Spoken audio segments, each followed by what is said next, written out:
Well, every other coach in the NFL is playing checkers. Sean Payton is playing like 4D chess, and that should have every single person in Broncos country insanely hyped because there were some moves that happened early on in this offseason that I was like, that's weird. What is that all about? And now there is crystal clarity around it and what Sean Payton's vision for this is. We're going to break that down and so much more in this video. If you're new to this channel, my name is Ben. I'm a diehard Denver Broncos fan. Helps me out a ton if you like the Broncos as well, if you would like and subscribe. So what we're talking about today is the just massive change in the NFL kick rules that happened this year. So we know the kickoff, there's been speculations, it's changed multiple times. There used to be a time when you could have like a wedge block and now you couldn't. And it really ended up being like one of the most exciting plays in sports during like the Devin Hester era to now being like, man, kickoff returns are very few and far between. But the NFL has adopted a new style of kickoff that mimics what happened in the XFL. So a lot of times things start in the XFL as kind of a beta test.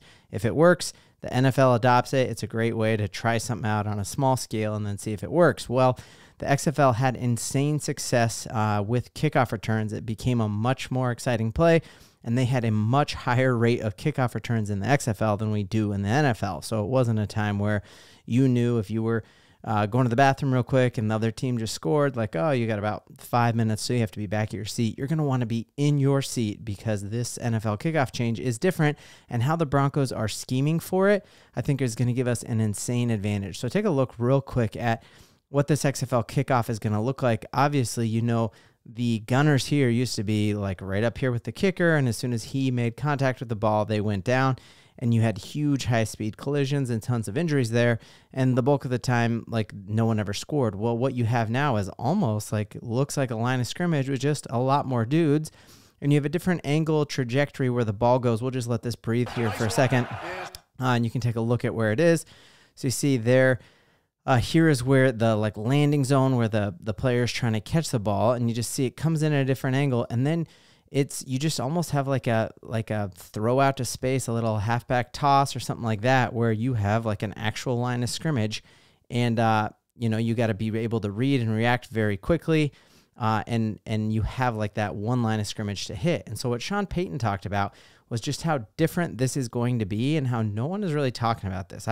You know, once the change was made, I haven't heard a ton of national shows even mention this until I went back watching Sean Payton's press conference from a few weeks ago where he talked about this, and they said he said massive change would be an understatement. So and he ends this press conference by saying, yeah, we maybe had single-digit touchdown returns last year. We're going to have, you know, double-digit touchdown returns this year. And listen to as he talks about what is the different needs you're going to have for this new line of scrimmage here, the type of player who's going to be on this line of scrimmage, and then the type of player who's going to be fielding the kicks, because that has drastic implications for who makes this team, because oftentimes the bottom of your roster and wide receiver 4 and 5 that you're keeping are wide receiver 4 and 5 because they're special teamers. Even Terrell Davis got his start with the Denver Broncos by being on kick coverage, and that famous kick that he had, that famous blow-up hit he had, I think in the Tokyo, we played overseas in Tokyo, and he has a hilarious story about how he was like munching down a hot dog on the sideline thinking he was done, and they're like, hey, put Terrell Davis in, and he just went down with a hot dog in his belly and blew up a dude, and Mike Shanahan was like, we need to find a way to get that cat the ball because he can move. And so, you know, getting your start in special teams is a huge, huge thing. And so listen to Sean Payton talk about that and the type of players, and then let's think back to some of the players that we added who I was like, that's weird, and you're just going to see exactly why that player was added. Excited about it. So not something that like he's just settling on. He's like, hey, we're actually really excited about it. Again, Sean Payton playing chess. He has been planning for this. I don't know if that's true of all these other NFL teams. Team like us right now is going through the what ifs and the landing zones, and then I think most importantly, who's doing it different than who did it a year ago, because it's a completely different play. Who's doing it as opposed to who did it a year ago, because it's a completely different play. Just like I was showing, it's completely different. We know Marvin Mims made the NFL Pro Bowl based on his time as a returner. Now we moved on from Jerry Jeudy in part to get Marvin Mims a more active role in our actual offense, playing wide receiver. So is he a waste as a returner if we can get him the ball in space as a starting wideout? So we're going to talk back to that. What might be the solution, and who else might return kicks so that Marvin Mims can be our wide receiver 2 to Cortland Sutton? And again, it is a completely different play. You know, the 2 deep backs are going to have good ball skills and, you know, a little bit of a shortstop, third baseman, if you will, because we're not just going to get these easy to catch high kicks anymore. We're going to get these, you know, these shots in the gaps, if you will. And you know, if it gets through our group and into the end zone, you know, we're on the 20-yard line. And if it goes out of bounds, obviously we're on the 40, or if it's short. So I think it creates a unique skill set for the returners. And then... So I got the dude who I think is our unique skill set for the returners, but here's the part that I thought was interesting and really cleared up some of the moves we made this offseason. I do think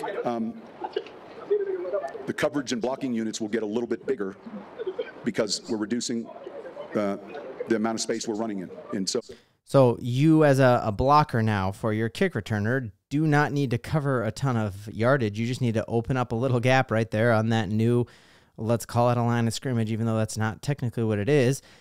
So what do you need there? You need a beefy dude who can move. Now, do you remember this offseason, all of a sudden the Denver Broncos somehow just got an entire backup offensive line? And I thought they were great moves because I'm like, oh, sweet, we just got Mustapher, who played with the Bears and played starting snaps for the Baltimore Ravens for a long time. Like, that's pretty cool, but we've heard time and time again that Alex Forsythe has the job, and there's been no doubt about that. In some ways, we doubled down on that when we ended up drafting Bo Nix and hearing Sean Payton and George Payton say, yeah, we spent a lot of time with Alex Forsythe talking about Bo Nix. So clearly, like, that, it is his job to lose. And so I was like, I guess having a backup center is not a bad deal.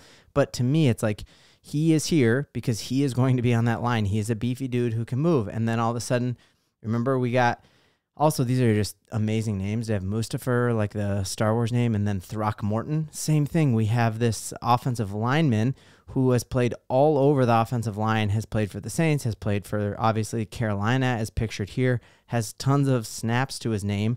Again, another beefy dude who can move. And then absolutely ending with probably the most athletic tackle in the entire draft, being able to get him as an undrafted free agent. And he is a guy we threw money at to come sign with us. And he was the second fastest 40-yard dash runner, even though he's just a massive, massive guy out of the University of Wyoming in Frank Crum.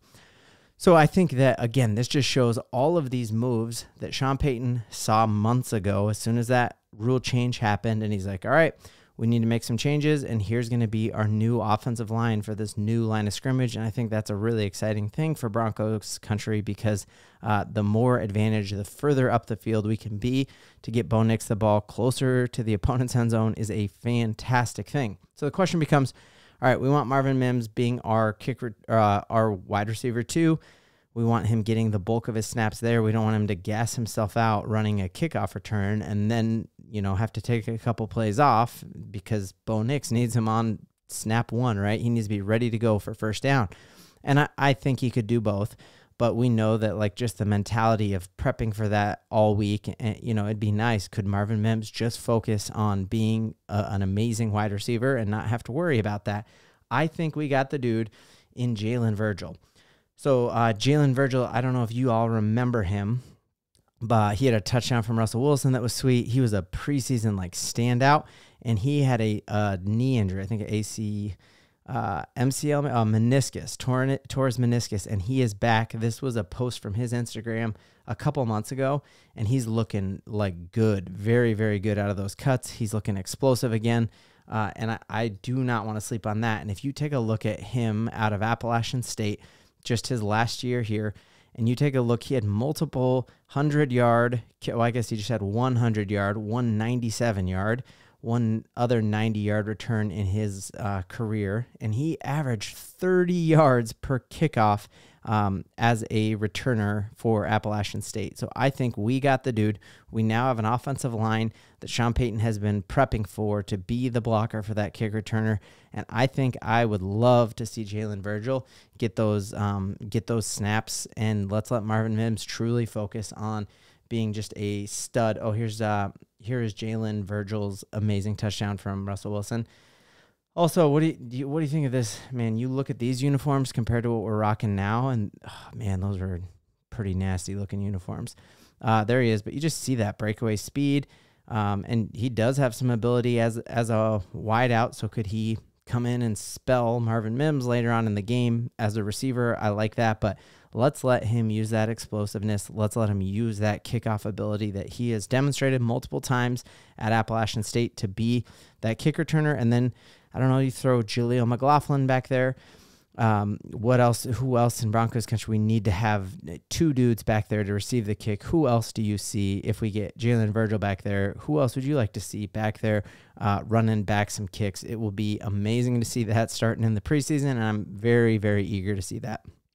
Massive night here in Denver as the Denver Nuggets are facing the Timberwolves in a Game 7. And if you are a longtime viewer of this channel, I end every game by shooting a basket in that hoop. I typically miss it, to be honest. But the past 2 games for the Denver Nuggets that I made it were after the Denver Nuggets were down 0-2. I just swished it, and they won. And so this is going to be a pivotal shot right here, because if I make this shot, the Denver Nuggets will beat the Timberwolves in a crucial closeout game, Game 7. So here it is, Broncos country. Let's giddy up. I'm leaving nothing to chance. Ah! Let's go!